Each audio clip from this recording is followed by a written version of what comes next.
તો રાજ્યમાં વહેલી સવારથી છવાયો છે વરસાદી માહોલ। સવારે 2 કલાકમાં 55 તાલુકામાં વરસ્યો છે વરસાદ। રાજ્યમાં 4 તાલુકામાં 2 કલાકમાં 1 ઇંચથી વધારે વરસાદ પડી ચૂક્યો છે। છોટાઉદેપુરના સંખેડામાં પણ સારો એવો 1.5 ઇંચ વરસાદ નોંધાયો। પંચમહાલના હાલોલ અને વડોદરામાં કરજણમાં પણ 1 ઇંચ જેટલો વરસાદ નોંધાયો છે।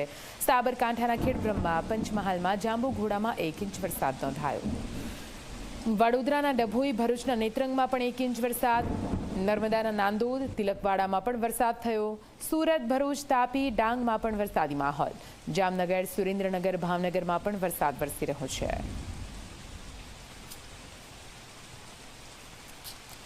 તો આપને જણાવી દઈએ, જામનગર, સુરેન્દ્રનગર, ભાવનગર સહિત 55 તાલુકા છે જ્યાં વહેલી સવારથી વરસાદ નોંધાવવાની શરૂઆત થઈ છે। સવારે 2 કલાકમાં જ સારો એવો વરસાદ પડતા સ્થાનિકોમાં ખુશી જોવા મળી રહી છે। જો કે આ વરસાદના કારણે વાતાવરણમાં ઠંડક તો થઈ છે, પરંતુ ઘણા શહેરોમાં રસ્તા પર પાણી ફરી વળ્યા છે, જેના કારણે પારાવાર મુશ્કેલી સહન કરવાનો વારો પણ આવ્યો છે।